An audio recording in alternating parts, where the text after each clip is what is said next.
Good day, Dr. Philip.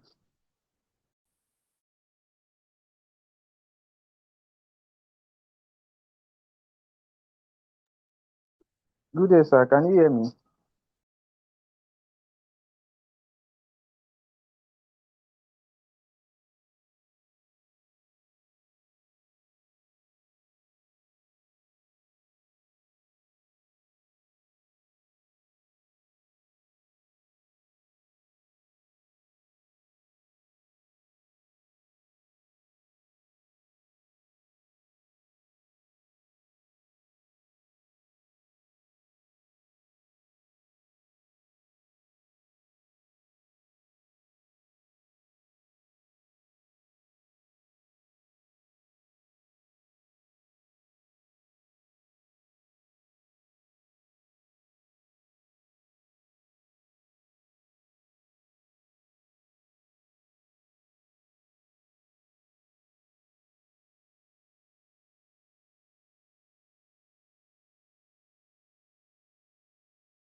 Good day, sir.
Hello, are you able to hear me? Yeah.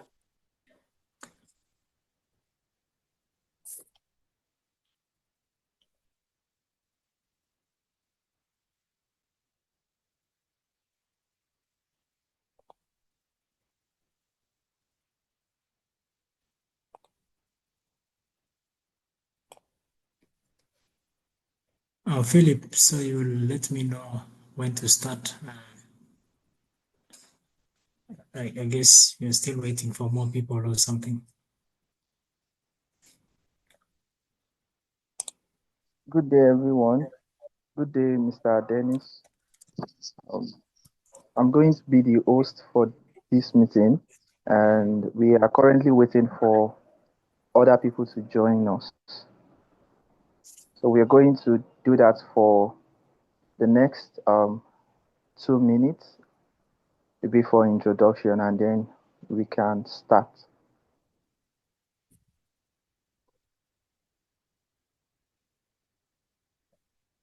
I hope everyone can hear me. I can hear you. Oh, thank you, Anthony.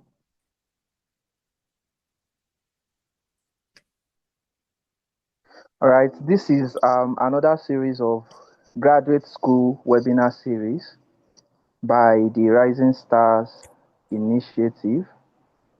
And over the past few weekends, we've been discussing how to navigate graduate school applications opportunity in Europe, scholarship opportunities for graduate students in Europe, how to write cold emails, statements of purpose, and others.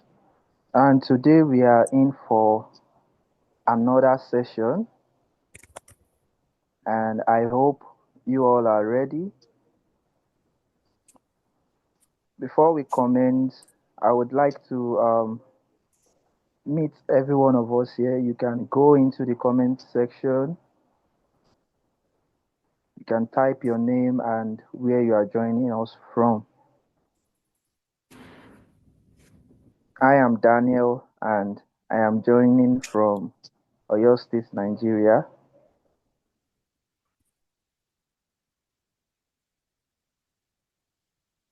So you can go ahead and type where you are joining us from.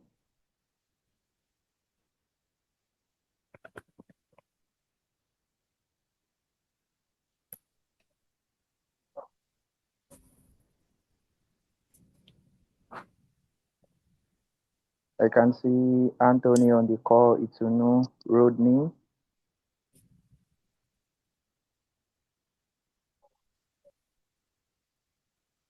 Rodney says he's joining from American University of Beirut in Lebanon. You are welcome, Rodney. Thank you for joining us for this session. Itunu says he's joining from Lautech, Nigeria. Thank you, Itunu, for joining us this evening. You're welcome.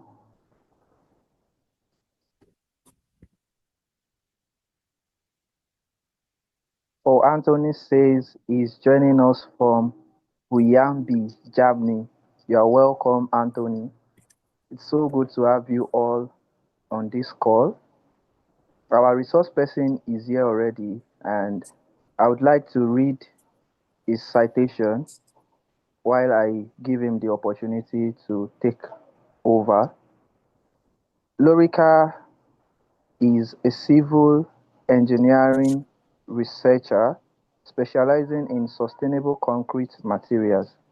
He earned his master's degree in civil engineering from the American University of Beirut, AUB, where he conducted experimental research on bioadditive modified concrete.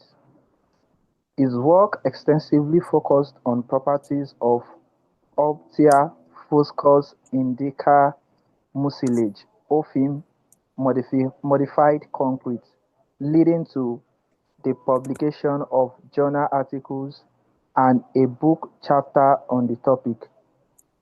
Currently, he is a PhD fellow at Magne Vendipit Laboratory, Ghent University, where he is working on performance-based mixed design for 3D printable carbon-negative concrete formulations.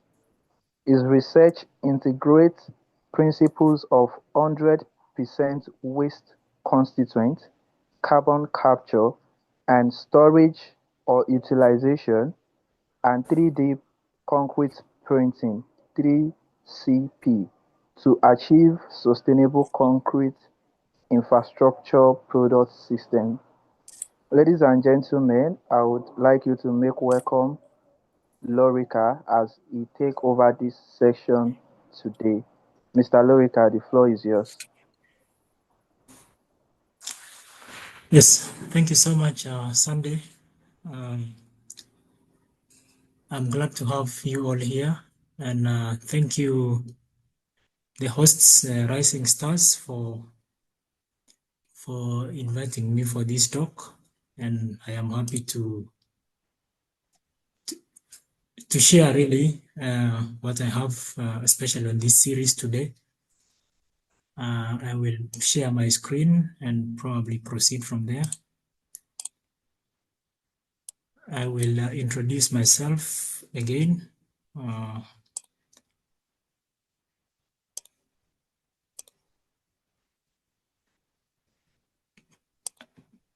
Can you all see my screen? Yes, I can see your screen, sir. Yes, yes, yes. Thank you. Yes, so today we will basically look at how we navigate graduate applications, especially in the context of Europe. And I will share some practical tips for prospective graduate students. Of course, I believe that those of you who have joined this call are contemplating or thinking really about what to do with the next step in life. Should you join graduate school? Is it US? Is it Canada? Is it Europe? Is it Africa? So basically today, we'll navigate some tips, especially in the context of Europe, why you choose Europe over the other countries or continents, basically. And I'll be glad to do that. I will, if you allow me, also say that this is not really a masterclass or an expert talk. Basically, it's just sharing experience over the previous, my experience over the application process. And because at the moment also, as a PhD scholar in Ghent, sometimes you're invited to review applications for master students. And yeah, I am just sharing a few of the tips, basically, that I have gathered over time. So maybe a brief introduction, like the host already briefly did so. I am currently a PhD fellow at Ghent University.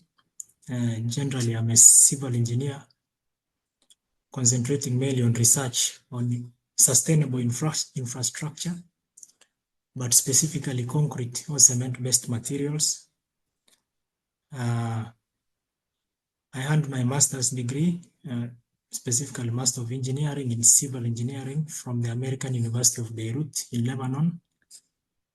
And currently I am working on a PhD project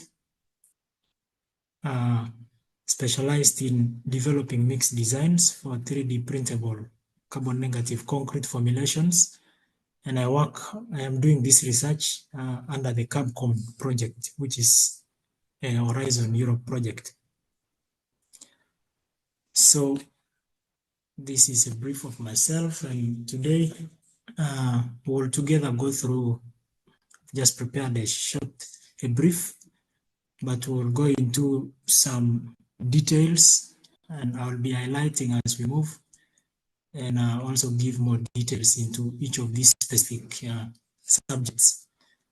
So I'll give some general information, again, why you would consider Europe for your master's or your PhD, and basically how you navigate university programs and the application process, and some sources of funding to these universities. And then the biggest documents usually which speak louder than your grades or our grades for this matter, the statement of purpose, the motivation statement, and cold emails. This is basically where you you earn yourself a scholarship or an admission to a university or into a research group of a professor or into a project, and other general tips, very practical. So, like I said, we'll look into the highlights of the subjects of basically the EU scholarship and funding opportunities, and how to prepare, or basically examples of an effective statement of purpose, motivation statement, or the difference between the two, and where you apply each, and then also a cold email. Why would we have this talk today? Basically, I believe the organizers, the Rising Stars Initiative, thought that it's important that, well, that we also share this perspective of how the European context basically looks like in terms of graduate studies. So looking at academic systems, in Europe, there is diversity of systems, which are basically country or university specific. Now, there are programs that are designed with an international nature, where you do semesters across universities. So because of this diverse nature of systems, so basically you earn experience from different countries and different universities, unlike probably other countries where you have a flat system. And in Europe, they also follow the Bologna system, which allows transfer of credit. ECTS is the European Credit Transfer System, which allows you to transfer credits from one university to another, also across countries. That if you study 1 year in Germany, for example, and the next year you are in Belgium, you can transfer your credits basically across 2 countries. Or if you study a PhD in Germany and you cross to Belgium, I mean a master's in Germany and you cross to Belgium for a PhD. Hello, Mr. Dennis. Yes, hello? Yeah, I'm so sorry to cut you short, but the slide isn't moving. I want to be sure if you are aware of that. Okay. Yeah. Yeah, Are you I seeing a think we different are. slide now? Yes. I'm just seeing a different slide Okay. now. Oh, sorry. Yes, sir. Maybe the network or something, the internet is slow. Yes, the Bologna system is a system which allows transfer of credit across countries and universities. So if you do a master's, like I was saying, in Germany, and you move to Belgium for a PhD, and your supervisor maybe designs a curriculum for you to take some courses, and you have already taken a particular course in Germany, this ECTS system allows you to directly transfer those credits from your master's program basically into the PhD. So, and then looking at language, now although Europe, every European country has a local language basically, which is dominant for basically running around, running business in your daily life, most of the programs are tailored now for basically English speakers. Of course, maybe except in French, but in French-speaking European countries also, there are English-specific programs. And the academic culture in Europe is mainly research-driven and a bit more independent. Now, even if you have a designed course system where you have to take courses, basically your supervisor, for example, in a PhD program, does not follow how you follow the coursework, how you take your coursework all through the years of your PhD. So it is the responsibility of the doctoral school and you basically as a scholar to manage your courses. Also, as a student in the master's program, basically you are very independent on how you run your courses basically in a European university. And also the academic culture is very strong on international research networks.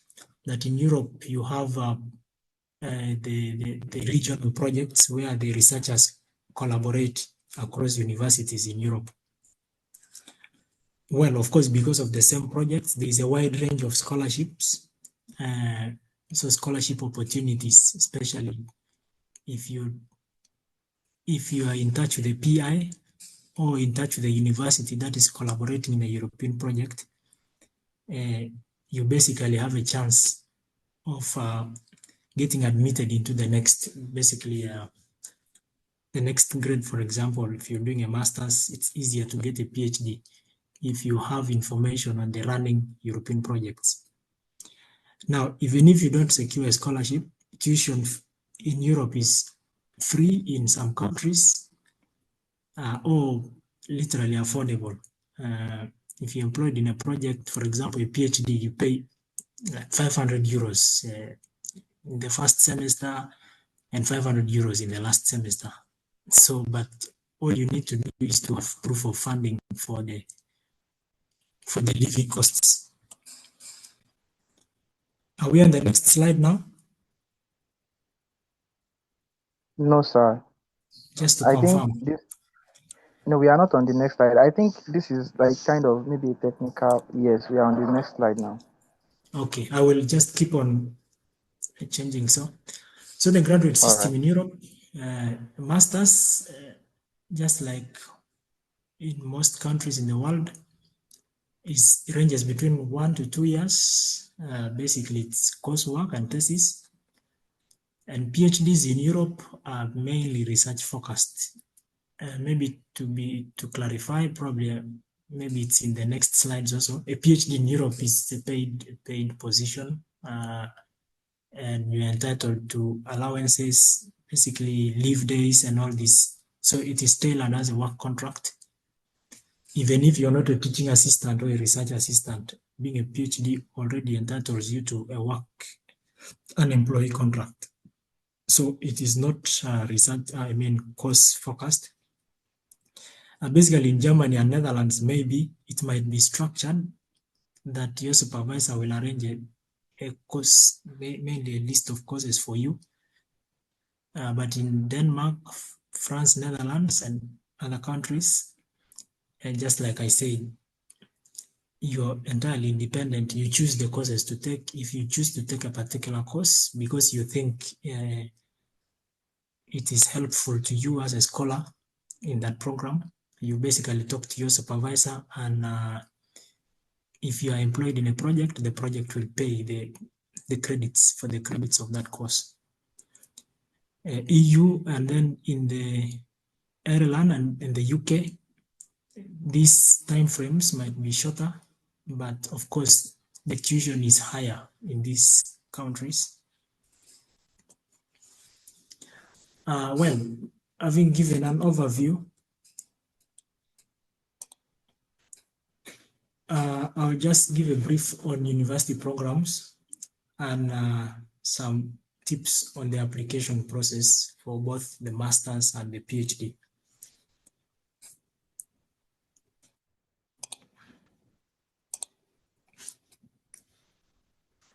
So sometimes a few friends of mine ask me, send us links. Or basically, you have also had somebody asking you for scholarship links. Are there any scholarships available or things of the sort? Now, sometimes everybody is busy, except we have opportunities like this one. Maybe Sunday, Philip, and other colleagues are probably busy searching for links and sharing. But these days, all the information is available, really, and you can find this information yourself. And if you're driven, it is much easier to get a scholarship when you look for the links or the opportunities yourself. Because if somebody sends you, sends you a link, sometimes it appears like the onus is on that person to keep on following up and check your progress. But if you look up into the university websites and portals, you will find all information on the academic cycles. When applications open for a particular intake and when they close, basically, and the entire cycle is given out, in these websites. So it is work that you, a prospective, applicant, really have to do on your side. Now, even if you don't look out in the university websites, some scholarships already are integrated with these admission cycles. So if you're applying, for example, for the Erasmus Mundus scholarship, in the catalog, actually, there are already these universities and the admission cycles are given. So if you look out for these particular scholarships when they are announced for a call, yes, some of them might require you to already have an admission, but in the scholarship portal, the website, it is already integrated that as you apply for the scholarship, you are also applying for university admission. And then you need to check faculty profiles and current projects. Now, especially for a PhD, yes, you might not have a very clear admission cycle, but if you check the profiles of faculty members and you know the current running projects in Europe. Now, EU is very organized in such a way that in the EU tender and grants portal, you can see all the running fundings or all the projects funded by European Union, and you can know which universities are partnering in a particular project and which professors are working in these projects. And you basically start to send your cold emails or, apply to these universities already beforehand.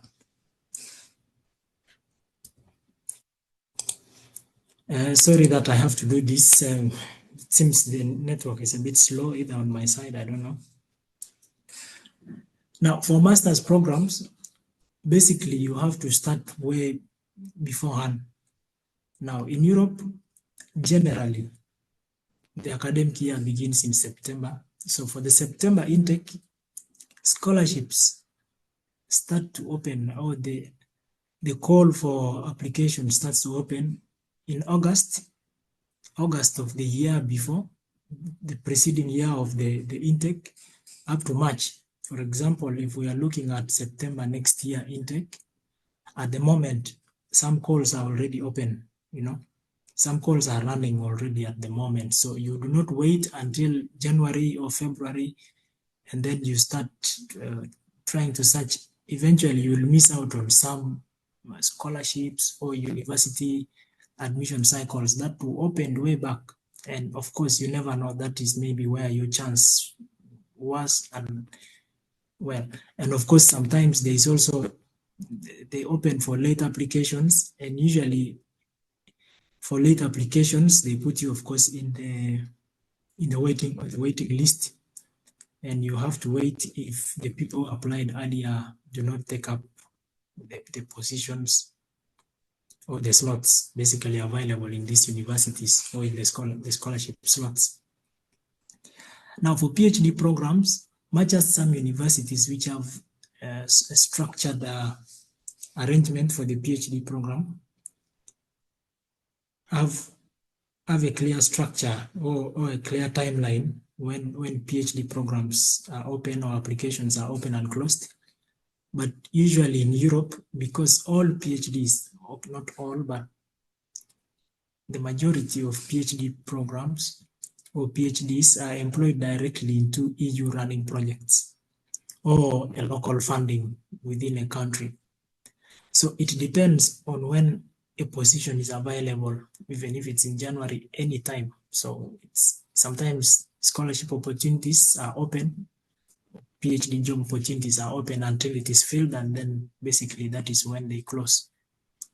So for PhD programs, you just have to look into the EU grants and tender portal, basically take a track of the running projects and keep in touch with the professors.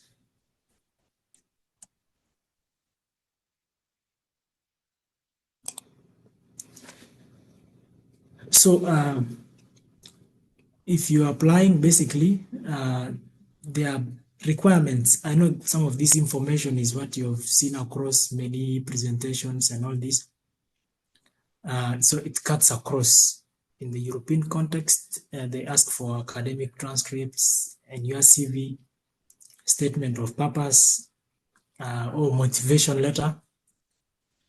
They will ask you for recommendation letters, language tests, IELTS or TOEFL.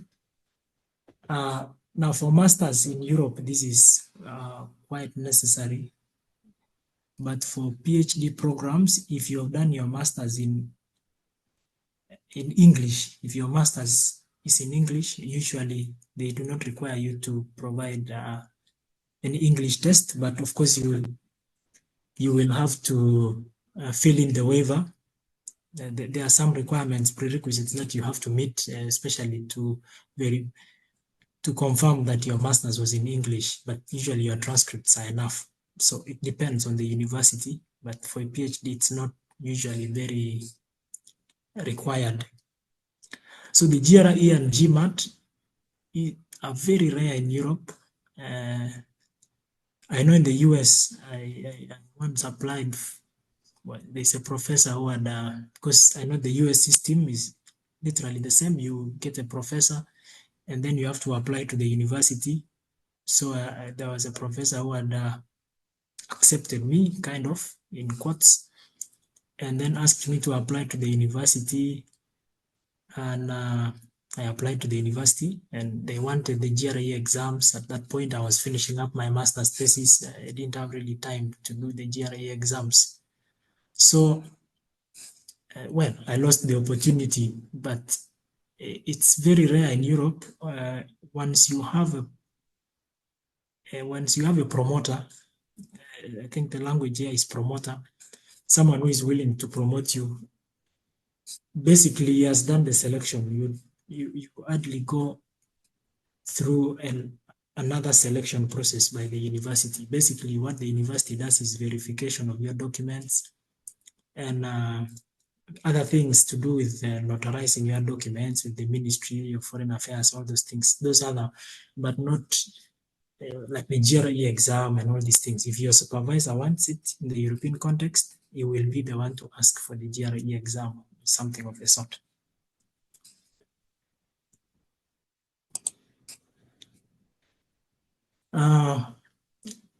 Well, basically, if you want to be admitted direct to a university, you need to lodge in a very strong application.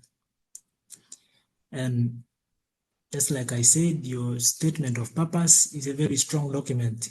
Sometimes you have the grades, but the range of grades sometimes required in the university is very wide. And what separates two people is usually these documents, these essays, the statement of purpose, the motivation letter, or how you write your cold email to a professor, especially for the case of PhD. So you have to tailor your statement of purpose to the program, or even as specific as possible to the faculty or to the research group that you are applying to. Because sometimes now we have a lot of aid from ChatGPT and all these other platforms. It is easy to write a very general statement of purpose, and maybe sometimes you have a statement of purpose from another application cycle, and then you're just changing a few things. Really, you're not being very specific, and then you just submit. Of course, also because you are rushing, because you are applying late, and then you don't have time to tailor it. So eventually, your application becomes weak relative to other candidates. And try to show research experience as much as possible. Sometimes I've seen people, a person who has not yet even completed their bachelor's, for example, and is applying for a master's program, is actually admitted or taken for a scholarship, is admitted to the university. And then a person who has been out of school after their bachelor's, they've been working for some time, and then they submit their documents because maybe their motivation statement or statement of purpose is full of a lot of fancy work experience, and then they don't tailor their work experience into a certain perspective of, like research rich experience. Yes, you might be working in a company or something, but sometimes when you're applying for for admission in academia, you need to tailor your either your CV or statement of purpose really in a context that, yes, much as it fits, I have also done some research somehow. And sometimes the CV, they will specify that you need to have 2 pages or something of the sort. But if it is not specified and you really have research experience which is relevant for the position or for a certain academic program in the university, just have it as much as possible in your CV or in your statement of purpose. This helps a lot, especially if you're going to work in a project, even at master's level, for example. You want to, maybe sometimes there's a supervisor who is interested in someone who has your work experience, but also has some research experience, like maybe data analysis, data collection, and all these kind of specifics. So you need to be very careful when putting your work experience in your CV and statement of purpose. It is relevant, but sometimes it might not be specific. And then, of course, your referees, sometimes, well, we go to the university and just ask any available professor, but you also need to be very specific on how you choose who your referee is, what connections do they have. Sometimes if they have studied in Europe, these people sometimes go on LinkedIn and they see your referee, how is his publication profile, and basically where has he been, which conferences does your referee attend, and all these things. So it's a very important aspect also. And well, apply to as many programs as possible. If a university is giving you options to apply for up to 3 programs, do so. Sometimes you don't make choices already. I will apply to this, I will apply. You apply for all the 3 if it is allowed. And then if you are admitted to all the 3, then you make a choice, in a particular university, or also apply to as many universities as possible. So such that if you are admitted to several universities, if you also have to submit your admission to a certain scholarship site, for example, it is very easy for you now to make a choice which university is good for me to really submit for a scholarship. Some scholarships take students to very strong universities. If you have a scholarship, for example, if you have an admission from KU Leuven and maybe another university in Belgium, let me say KU Leuven, Ghent, and maybe University of Antwerp.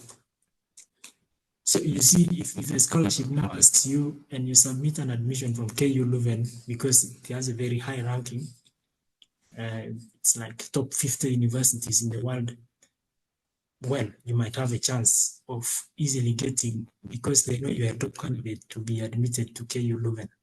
So just some of the tips.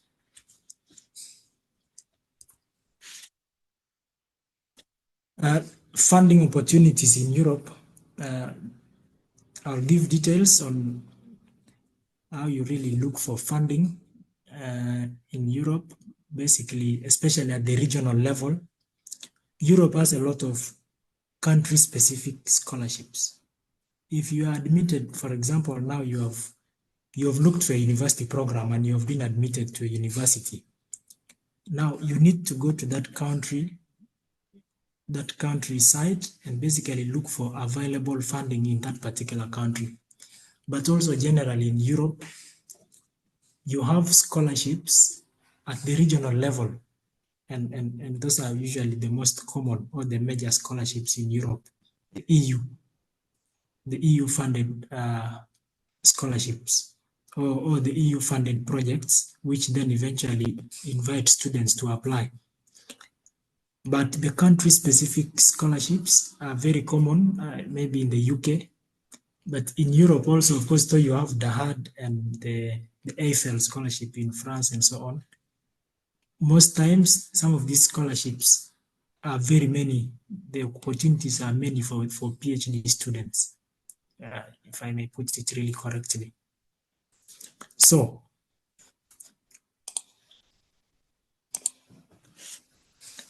in Europe, basically, like I said, there are many programs that are at low cost or even tuition free, like Germany, Norway, Finland, Austria. What you have to do is to only show proof of funds for the living costs. Now, this proof of funds, like we already discussed about getting admitted to a university, once you have university admission, and then you are still trying to secure a scholarship, or you fail to secure a scholarship. So in a country where you need proof of funds, you can arrange it locally in your country, basically, that if, and then actually the ceiling or the amount that you need to block differs from countries. Like in Belgium, it was 10,000 euros. Now they've increased it to 12,500 euros. So you need a blocked account of 12,500 euros. So you have this money and you deposit it in a particular account, and then the government will be giving you 1,050 euros every month, 1,050 euros. But what I can say is that if you have somebody who can also lend you this money in your country, and then, because when you come to Europe eventually as a student, there are a lot of student jobs for master's students. A PhD student in Europe is an employee, is employed 100% and cannot work. So for a master's student in Europe, if you have this money which is blocked, assuming you have borrowed it from somebody at maybe zero interest, if it's your relative, when you arrive in Europe eventually, you get a student job and then you're working. Some countries allow you 20 hours, I think 20 hours a week to work or something of the sort. So at the end of the month, when you receive this money from government, you can just directly transfer it to that person. And then basically you keep on transferring this money every month. At the end of 1 year, you have paid all this money, but you can pay your tuition if you are paying a minimal amount, and you can also have your living expenses, basically money for your daily costs and all daily expenses from what you earn from work. So basically, this is what I see people doing here in Belgium. A lot of master's students are actually on private, There are a lot of private students here, especially. I've met many from Nigeria. I don't know if East Africans actually know of these opportunities, but it's very rare to find someone, most of the East Africans here on scholarship and all that thing. So, and then, like I said, you can have funding from the country. There are country-specific funds, or you can have EU programs like Erasmus. Erasmus itself is an EU program where you study in at least 3 countries through the course of your master's. And then, of course, you have the paid PhD positions. These come from the EU funds.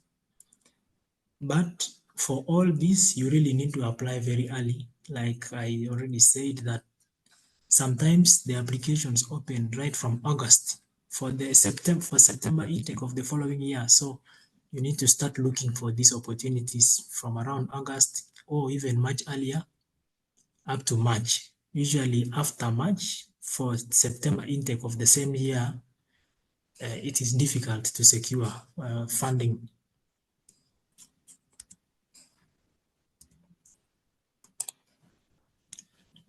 So, like I was explaining on the regional grants in Europe. So there are two major types of funding in Europe, funding opportunities. This is for projects, because if you know projects that are running in Europe, it is easier to know where to tailor your cold email, you know, or where to direct your cold email to who exactly. So there are regional grants from the European Research Council, the ERC grants. These are given to postdoc students and to young professors, assistant professors also. These are like starting grants of up to about 1.5 million. So if you look into the EU tender, grants and tender portal, you will see all the running projects under the European Research Council. So there are the consolidator grants for mid-career doctors, associate professors, and also some postdocs who have worked in certain labs in Europe. In Europe, people can be postdocs for 20 years. I mean, it's a job on its own also. And then you have advanced grants for senior scientists. Now, it is easier if you look for these advanced grant holders, especially if you're applying for a PhD. If you direct your email to an advanced grant holder, you are very sure that he has funding, and probably sometimes he is running more than 2 advanced grants. And so he usually has space for his PhDs, but you need to be very specific, especially in how you write, how you tailor your documents, because you have to fit exactly the research that he's doing. So there are also synergy grants. These are if you have 2 to 4 professors collaborating from different European universities. And again, really, the context of Europe is so good that there is interstate, basically, collaboration. I mean, Europe, there are no borders, of course, except the UK now, that is no longer part of the EU. But still, there are, like in the project I work currently, actually, we are collaborating with a research institute in the UK. But well, they don't take PhD students or researchers per se. It's more of an industry kind of institute. So, but there's still collaboration across EU and even beyond to the UK. So that's the beauty about Europe, that it's just a wide field, to play around with. And then, of course, there's also proof of concept funding. This is where if a professor has done research or a research group has done research, and then they want to apply it to the field, basically. So all these grant holders sometimes are looking for researchers. They might advertise on. So also, if you see these grant holders on the portal, on the EU portal, even if you do not send them cold emails, you can just follow them on LinkedIn, because sometimes they can post or they can like calls for applications of their colleagues on LinkedIn or something, and eventually you access it. So this is why I find this information really relevant for today.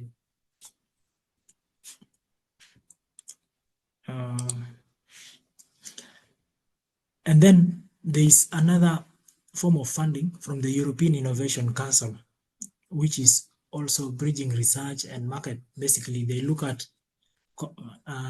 research between companies and universities. So they fund this research, and so sometimes even a company can advertise for a PhD student, a PhD researcher, or an R&D engineer, actually, but who should also be pursuing their PhD in the university that they collaborate with. So you will also look out, if you also look out for these grants, actually, you will find a lot of PIs looking for PhDs, or even if they are not looking for PhDs, they are liking posts of their colleagues still looking for PhDs, or they are posting about some research they are doing with a particular company. So there are EIC Pathfinder projects and Pathfinder Open project, and the EIC Pathfinder Challenge. Basically, like the Capcom, the project that I work in, is under the EIC Pathfinder Challenge. Actually, I just got the call on LinkedIn, just like I told you, because one of my master supervisors, I think, liked the call or something, and then she did not send it to me. I just saw she liked it, and well, I just applied for it. So, and of course, it's not as easy as, of course, said. There's a lot of work that goes in, just like I mentioned before, that you need to do the work yourself. There is a lot of work that goes into getting these positions, you know, or these scholarships, or even just university admission itself. So this is, I have, if you can maybe write it down, you will look for this portal on just Google, and it will tell you all the running projects with the European Research Council and the European Innovation Council. You will find a lot of PIs in across all fields: engineering, medicine, sociology, you know, policy, and all these things, politics, and all those topics, you know, both in the STEM and the arts.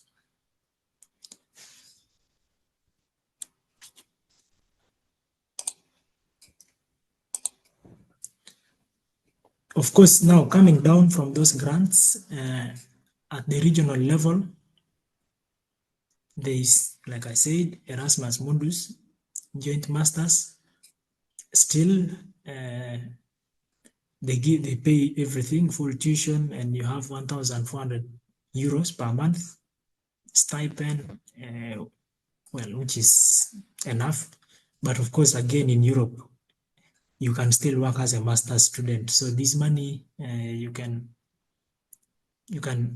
be enhanced, you know, if for your saving. Of course, if you are from Africa, sometimes you are thinking about saving, you have to send money back home and so on. So, well, you can still work if you want. I also know people who choose not to work because they want to concentrate and maybe do a very good master's and eventually earn the trust of their supervisors, maybe to get a PhD. It also doesn't mean that if you work, you cannot do a very good research anyway. So, and of course, there is the Marie Curie scholarships for PhDs. Also, these are joint, actually. You can do a joint PhD under the Marie Curie scholarship, basically across 2 universities in Europe. It depends. Sometimes there is one university is like your major base, and then you do just a few experiments in a lab across another university. And then the AFL, excellence scholarships, of course, for both master's and PhD, full tuition and monthly allowance. Well, all these scholarships are competitively funded. So you apply and really show that you're a top applicant. And sometimes it's just applying. I mean, you do your best, you apply. These are international scholarships. You are not competing with students in your country, you're competing with everyone else in the world who is applying for it. The good thing with applying to as many programs as possible, you can easily be lucky that at some point, not very many people have applied for a particular opportunity, and you are the one who is top of those who have applied in that particular year or that particular program. So you just spread your eggs to as many baskets as possible. And then country-specific scholarships. In Germany, you have the DAAD scholarships. I'm talking about basically the major scholarships. There are very many other scholarships. Some are even university-specific. In Belgium, you have the VLIR scholarship. This is a very common scholarship, and the intake or the uptake of students is really so high. It's some of these scholarships actually, I can't say are easy to get, but because they take in many students and sometimes they specify how many students they want to take from a particular country. So it leaves you in a position of competing with people from your country, you know. If it is defined 3 people are being taken from Uganda and you are a top applicant, you know, you have your documents right, and you're working with somebody who has this particular experience. Yeah, I don't know if easy to get is the right word, but you have a high chance really of getting some of these scholarships. And then the Finnish government university grants, also in Sweden and Denmark. So these are country-specific scholarships. And just like I said, yours is just to do the work to find the scholarship, and the information is there. And again, to mention, basically Europe hardly works with, there are these usually organizations that link you to scholarships. And I know people who have lost a lot of money because they say, okay, there's a particular organization that has asked for money to link us to a particular European scholarship. All these scholarships, you deal directly with either the scholarship entity or the university directly. It's not like, I know I heard of MasterCard, I think works with some CBOs, the local organizations in a particular country to source students. The students are taken in for a mentorship program for a particular period of time, and then they are linked to MasterCard program or something of the sort. It is very rare for country-specific programs in Europe. They do not do that. So it's usually, you need to be very cautious when you see opportunities of someone sending calls for you to apply and then pay some money so they can link you to DAD scholarship, for example, or to VLIR scholarship, something of the sort. Just so you be cautious.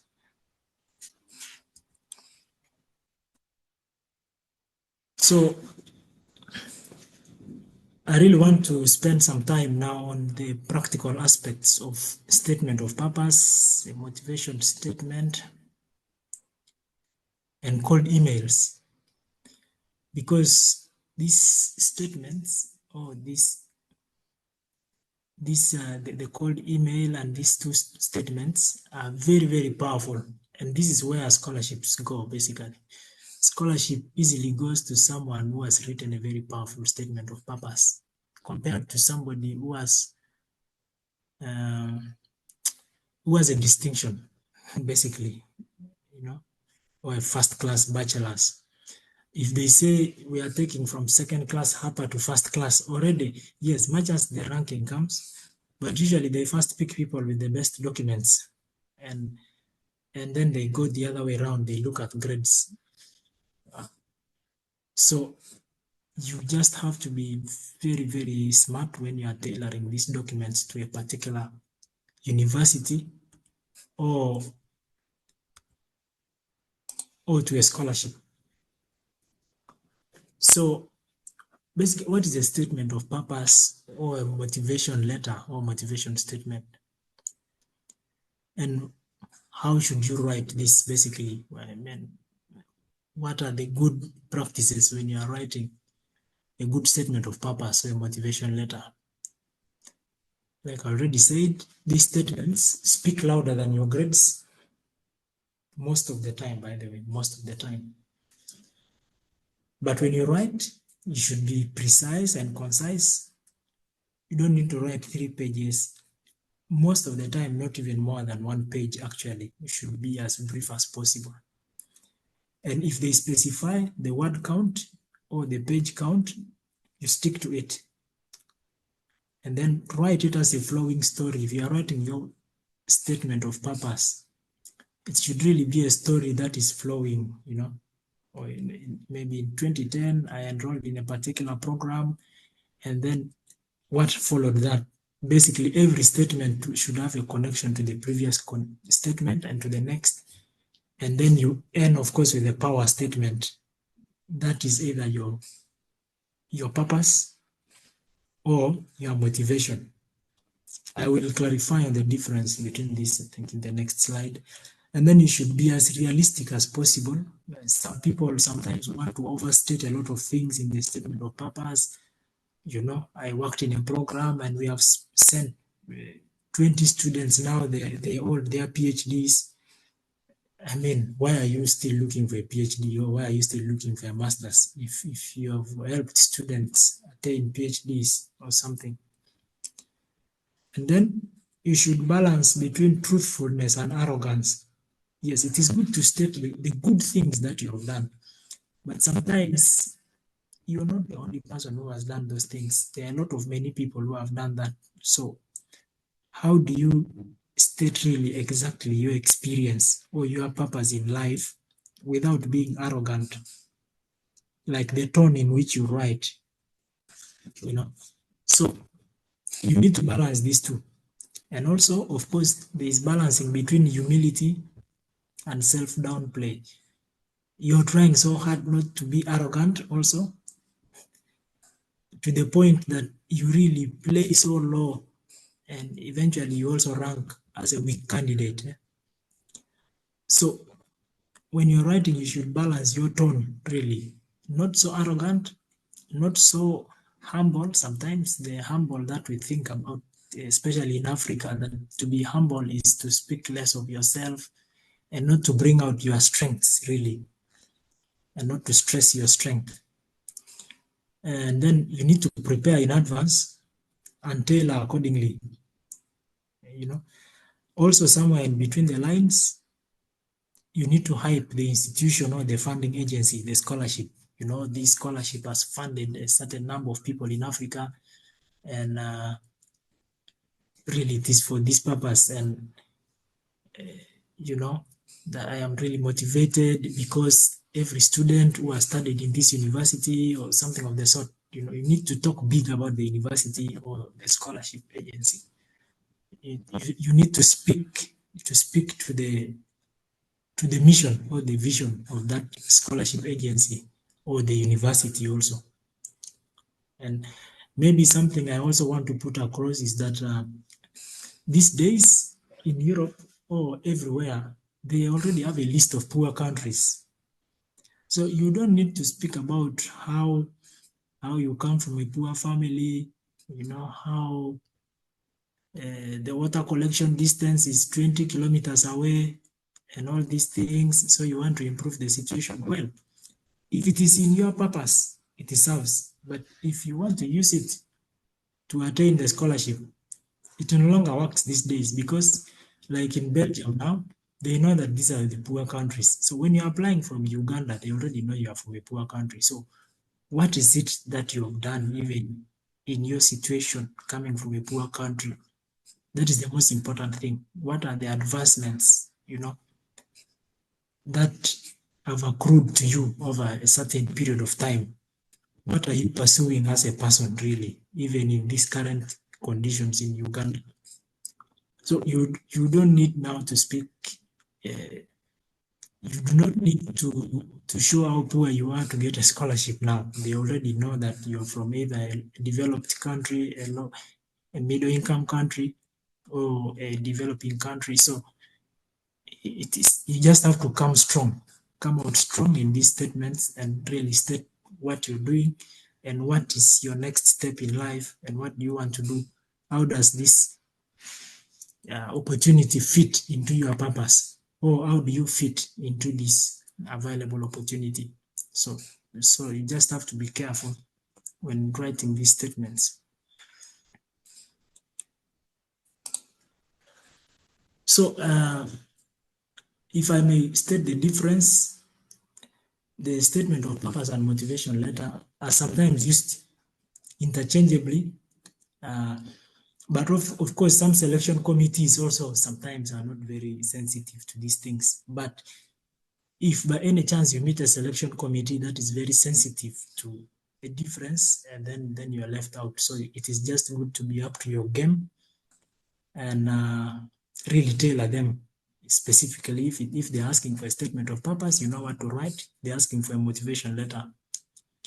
So if I may really put it, I know some of you have been in similar sessions, and then the people have presented differences between these two. Probably some presenters have also told you that they are the same thing. Well, I might say they are not. Now, a statement of purpose is basically you as a person. What is your purpose, just like from the name? And how does the opportunity align with your purpose? It is the opportunity aligning with your purpose. And yet, for a motivation letter, actually, you need to tailor it in a way that you are actually attracted by the opportunity to apply. Basically, how is your purpose tailored to the available opportunity? I do not know if that simplifies it. As I've written down, it is how the academic and professional fit, what you want to study, research, and why you are prepared, because your purpose in life prepares you for the opportunity.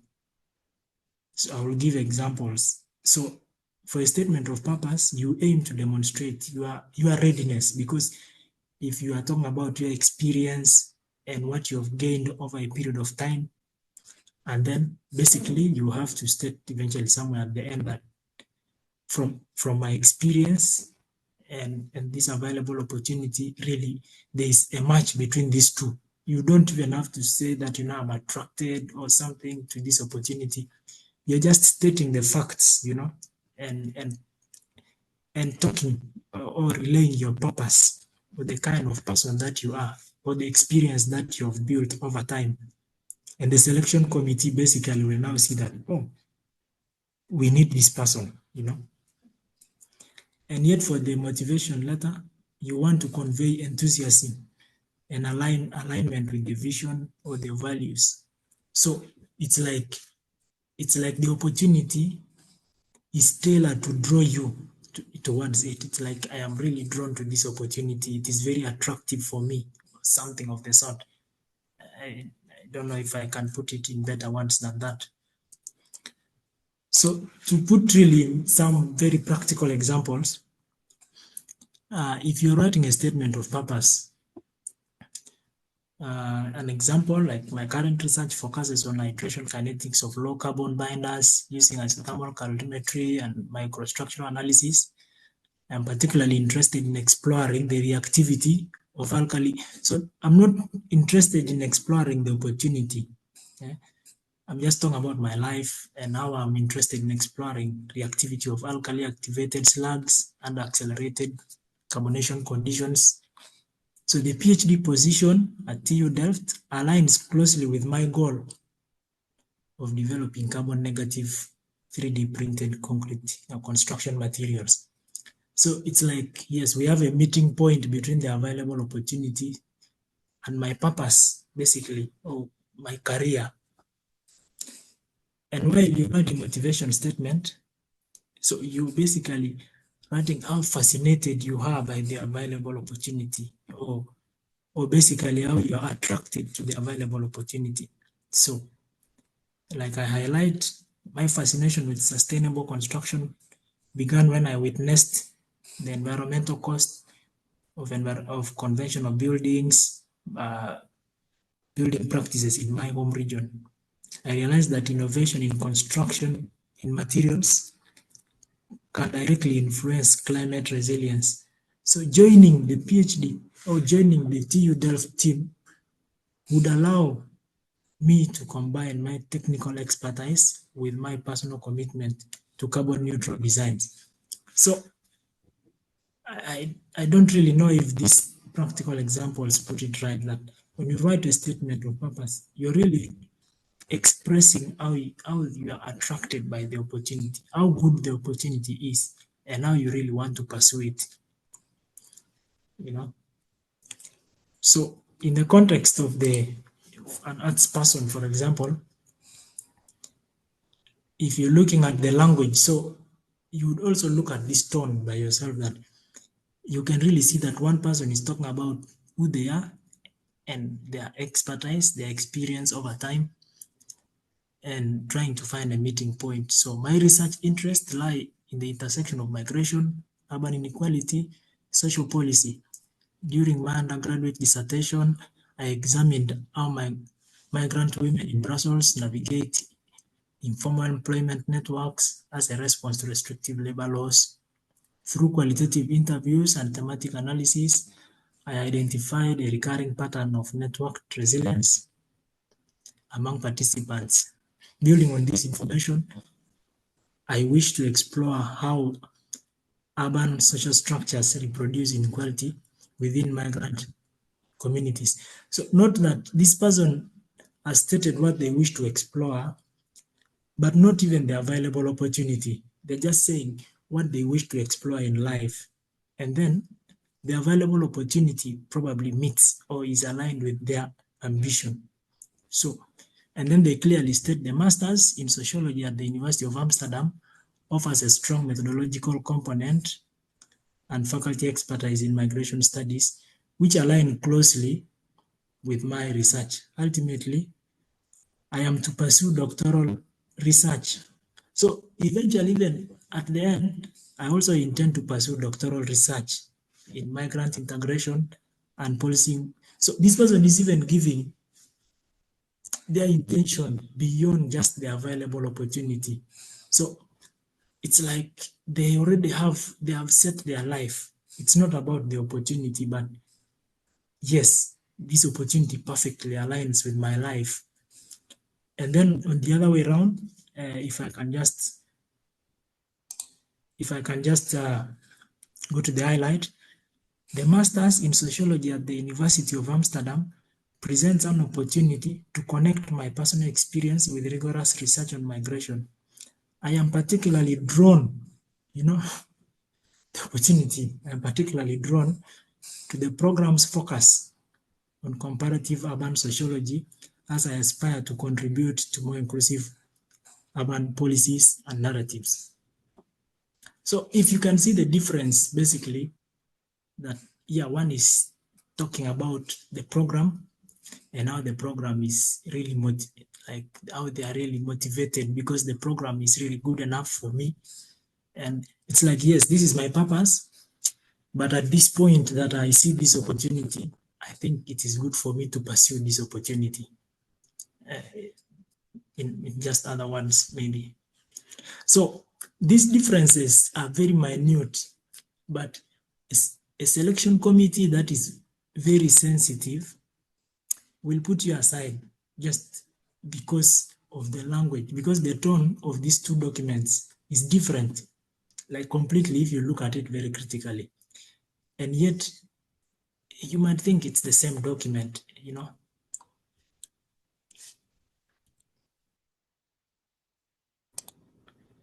So, we are going out of time.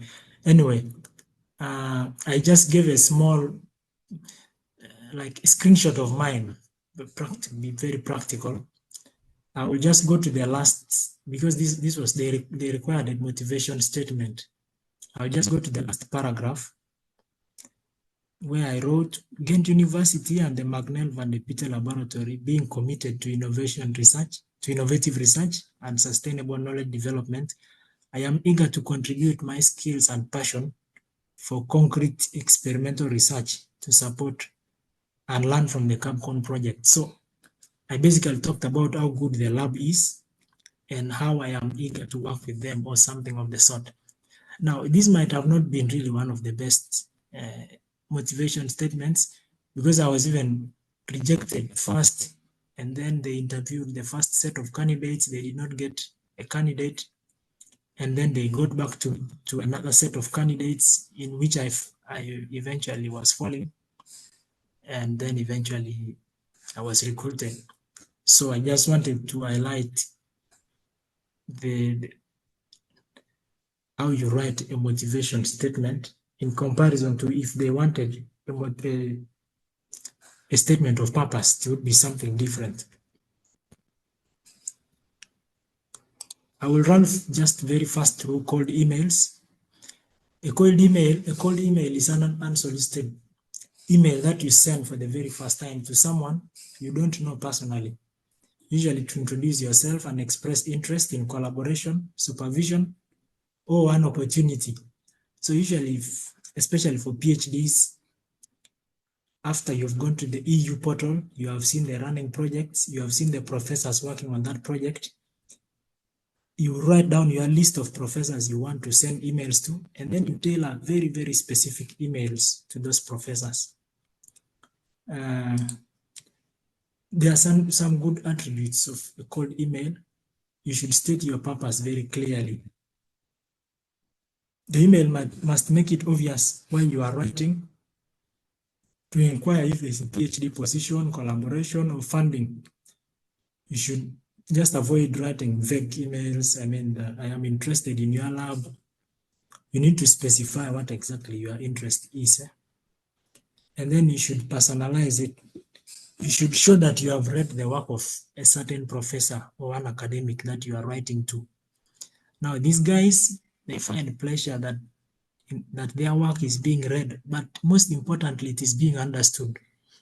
Don't just read the abstract of a paper and then you just mention the paper. You need to say something which is interesting. What is it that you think can be explored further in that particular paper? Like usually one paper is enough to convince this person, but if you see the list of their papers on Google Scholar, you can know that the main area of research of this person. And you should have a professional tone, basically use correct titles, dear professor or dear doctor, so and so. And avoid using slangs, hey or hi there. And then show some brevity and structure. Be very organized. You greet the person, introduce yourself, write the relevance and the purpose, and then close, Do not write very long stories or something, because a cold email already tells a professor that you're a good writer, And secondly, professors have meetings the whole day. Sometimes they don't have time to read these things. So when they just look at the structure of your email, they will get a reason to read it. Okay, this one is very clear, I can read it, So avoid writing long stories. I will just highlight a few things that when you're writing, some countries have letters with accents where you need to stress the accent. If you, dear Professor Mueller, so if you write the normal you, sometimes you have insulted somebody or it means something else. It is, you have not addressed them by their name. So be very, very specific when you're writing. And so just like I said, introduce yourself, give the reason, and say what you are interested in the person, and then if possible, attach, because it is unsolicited. So you attach your CV and the transcript. Maybe the person would be interested in those documents. Yeah, so other practical tips. If you get admission, basically start working on visa requirements or permits as early as possible. Even if you still don't have the scholarship, just prepare some documents that you think you can prepare or at a very low cost. If then you just wait until you get a scholarship, then you can advance it further. But get the documents that are very, very necessary, like the passport, for example, and police letter. I mean, if some countries need you to have a police letter, or your records from police and so on, these are documents that you should just have. The police letter expires after every 2 years. So if you have it, no problem, even if you don't have any opportunity now. And then living costs, they vary across different cities in Europe, even in the same country. Like in Belgium, if you're living in Brussels, it's different cost compared to if you're living in Ghent. So you need to look out for all this information. And then housing. there is a very big housing crisis in Europe. If you get a scholarship, even if you are to travel after 3 or 5 months, already find accommodation. So it takes up to 7 months for somebody to find a house, an apartment to live sometimes in Europe. Of course, some challenges. You might, of course, face a cultural shock because sometimes it is really a total different culture, and then different research styles, maybe from the university you're coming from. Now, rejections are common. Do not give up, just keep on applying. Of course, there's a lot of bureaucracy in documentation, especially for visa. And then you should balance application preparation with current studies or your current job. If you are still at school or something, don't wait until you finish, but also don't concentrate on the application process because you may not get the grades required for the next level that you're applying for. So you just need a balance between the two. Yes, honestly, I think this is what I was able to prepare. Sorry about the navigating the presentation. I think that is what also took some time, but thank you so much. I hope I shared what is as practical as possible. If you have any questions, I'm ready to answer to a few. Thank you. Thank you so much, Mr. Dennis. That was a very, very insightful session. Thank you for being so explicit and giving us practical examples.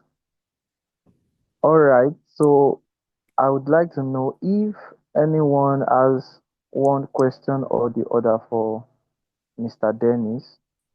If you have a question, you can just signify by raising your virtual hand, and then I'm going to give you an opportunity to ask your questions.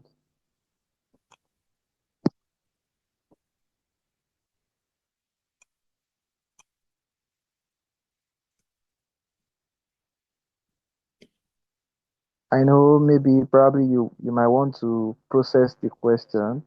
So I'm going to give us like 1 minute to do that. And then after that, you can just raise your hand and I'll give you the opportunity to speak.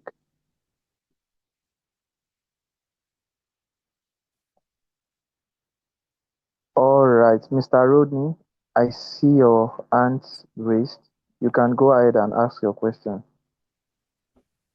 Yeah, thank you so much, Dennis, for this elaborate presentation and really explaining everything very well. So my question is about the proof of funds. What would be your advice on maybe where to put these funds that will prove that you have this money that they require, especially in those European countries? Is it are there some specific banks because you want to make sure that when you're putting this money, maybe it is not falling into fraudulent hands? So what advice do you give there? Thank you. Okay, do I answer now or I get all the questions, but maybe I can just answer that. Usually, the university has sites where you have to send this money. It is not actually to the bank, to a bank. You send it to government. Or it can also be still in your bank account, but when it is blocked, So it is like a government monitored system because eventually at the end, they will be giving you back the money. So in the university websites, all universities in Europe, every university has this information. So when they admit you, and then you confirm that you're on private, you're not on any government, any scholarship, basically, they will send you an email with links of how to block your money. So you will get all this through the university website, through the university. So you don't need to worry you don't have to open a bank by yourself If the university necessitates, every university will have a system, but it is linked to a government system in a way or the other or something. All right. I hope that answers your question, Mr. Rodney. Yes, very well. Thank you. Yes. All right. I see Mr. Anthony's hand raised. Mr. Anthony, you can go ahead and ask your question. Yeah, thanks very much. Thanks, Dennis, for the presentation. I've really learned a few things, one or two. I'm really, I've always asked myself if there are really opportunities where we can apply and maybe do, for example, myself, I really want to do a master's some time to come, to be honest. But the thing is, I really want to stay where I am for now. So the question would be if there are really opportunities out there where I apply and then study online. And then maybe after some time, can someone, go to the university a few weeks or months for defense. So, like with your experience, do you know of any opportunities that can allow someone to pursue his or her studies online? Thanks. Yes, Anthony, thank you. If you apply to university and you have admission, usually their masters, universities have tailored their programs in a way that sometimes they are either hybrid or, of course, fully on campus. You can find out, but for scholarship opportunities, it might be difficult. Usually, most scholarships actually require you to be on campus because they arrange everything and they want you to have everything possible basically to attain the minimum requirements because they check your performance every semester or something of the sort. So you will need to look into the university, but that might majorly be on private. Yeah, I think for as much as I know. All right, Mr. Yes, but Anthony. first look into the university and the programs. Usually the university, if you're applying for maybe a master's in, let me say, mechanical engineering, you will look at the programs and they will tell you this course is a hybrid or this course is on campus or something of the sort. There is a course catalog. And then you will choose your courses because in most cases it is independent. You will choose the courses to take a particular semester. So if you choose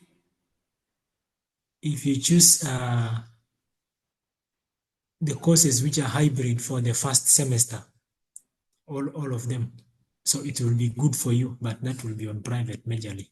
So I think that's the little I can give you for now. All right, Mr. Anthony. I hope he has done justice to your question. Yeah, very much. Thanks. All right, you are welcome. Mr. Ozioko, I can see your hands raised. Can you go ahead and ask your question? Okay, thank you so much, the organizers. Thank you so much, sir, for the session. It was really an eye-opener. I really appreciate it. So my question is, now in reaching out to inquire about the availability of funding, I want to know, is it actually better to reach out to professors particularly or to reach out to the school, like the graduates, that's the school leave, asking if there is funding, or is it better to reach out to professors directly? I don't know if you got that. my second question is there a particular, like, is there a kind of a website we most of this are already kind of arranged, then we can now maybe from there begin our search, or to maybe go from one school to another? That don't know if you got that. If I may ask, is that particularly for a PhD or for both? Yes, I'm asking based on PhD. Oh, yes. Thank you. Yes, for the first question, in Europe, if a professor actually, as in most programs, a PhD is applied for you by a professor. I think that's why they call him a promoter in some European countries. So if like you will see on LinkedIn, a professor can advertise a position and put his email address or something. It's literally the same system as in the US. So it is better you reach out. Actually, there is no opportunity to reach out to a university if you are not passing through a professor. So the professor can now either tell you to apply to the university, or the professor will interview you himself, and then he will send your documents directly to he will promote you. So he will send your documents to the university, and then the university will get in touch with you. So that is how it is, especially if it is in the EU funded project. So, but for PhDs, there are also what they call sandwich PhD. Now, a sandwich PhD is where if you're from Nigeria, maybe you have admission in a Nigerian university, and then you also want additional funding from a university in Europe. By the way, that is also possible. Maybe I did not talk about it. So you can get admission in a university in Nigeria and then apply for a PhD in another country. It's like a sandwich PhD. So it is in most cases, that is when you send your application documents directly to the university. And then you state the professor that you want. So the thing is with the PhD, even when you contact the university directly, there is usually where they ask you, who is your prospective supervisor. So in most cases, like 99%, you need to have reached to a professor first, as for the case of a PhD, for the first question. And then about the website, if you followed also, I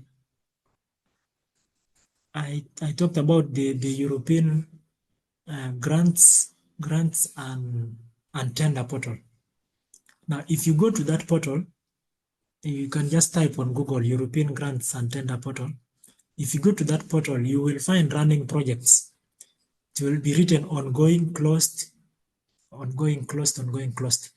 So you will find a project, and then you go to the website of that project. Under that, you will actually see, of course, from the projects, you will see a project that relates with your area of specialization. And then you will look for universities that are partnering in that project and the professors, the PIs that are working in that project. So eventually, when you're sending your email, you already know that this person has funding, So it is easier that way, because in Europe, European professors are not like American professors who might either take long. I remember a friend of mine sent emails to 73 professors and only 5 of them replied. Now, European professors reply to emails very fast. They will tell you, I don't have funding. Oh, yeah, I have funding currently, and maybe I will need students next year, or I already have students. So if you already know that the guy has funding, it saves you a lot than just sending emails, and you will take a lot of your time sending emails to people who don't have funding. Yeah, I don't know if you have a follow-up question, but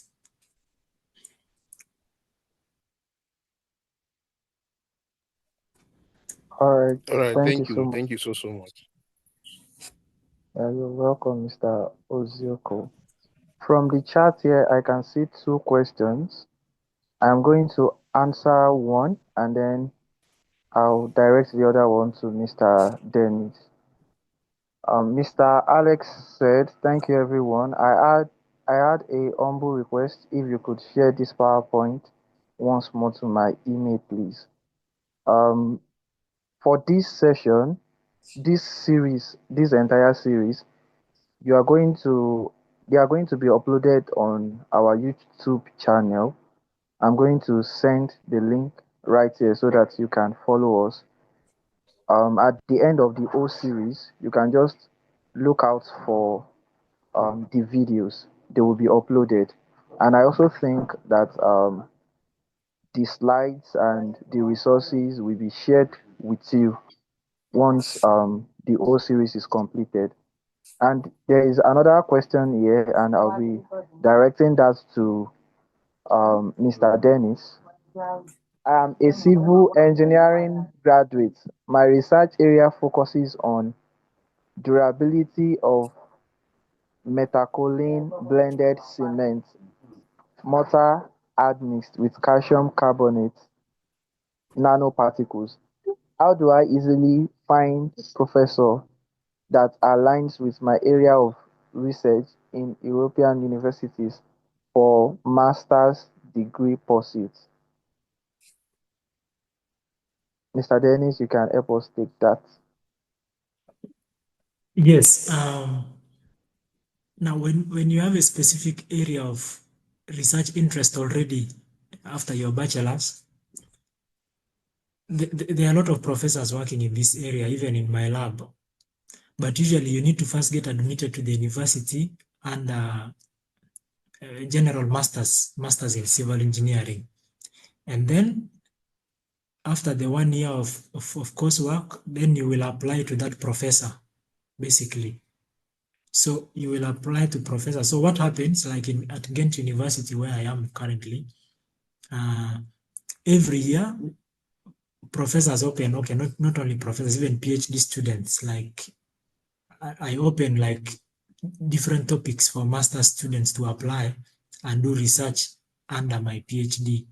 So usually you can write to a PhD student doing something related to that area or directly to a professor when you're already in the university. So what I can advise you is that you look into applying for Erasmus or the Vlier Scholarship. The Vlier Scholarship in Belgium, Erasmus is across all European countries. So when you're already in Europe doing a master's in civil engineering and the time to do research under your master's program, of course, reaches. So you write an email to that professor within your university, or the beauty about Europe is that you can even do research in another university. So when you're in Ghent, for example, you can do your research in Switzerland, and basically the credits are still transferred from one university to another.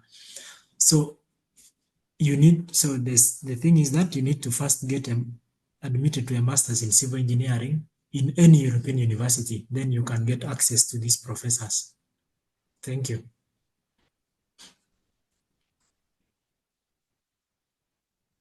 Thank you so much, sir. I hope that does justice to your question, Mr. Itunu. Yeah, so you can go into the chat right now. I have sent the link to one of the videos on this series. We are already 5 minutes behind time, and I would like to appreciate every one of you for joining in tonight for this session. Mr. Dennis, I don't know, you can share your email or your LinkedIn link so that anyone who has further question or wants to contact you can have access to you. Is that fine, Mr. Dennis? Yes. Let me. All right. So while it does that, you can just go ahead and check the link. You're going to find previous series that we've had. on research writing and some other important videos that could help you as you navigate your academic journey. All right, Mr. Dennis just shared his email. So if you have any follow-up question, you can just send in a mail. Thank you so much, everyone, for joining again. And this is where we are going to draw the curtain for tonight. Thank you all for joining. Do have a great day.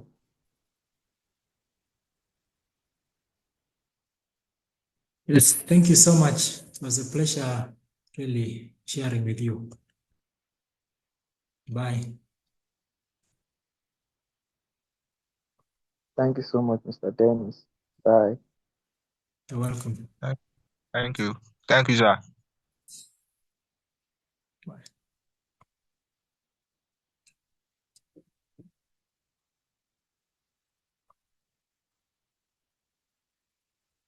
Okay, bye.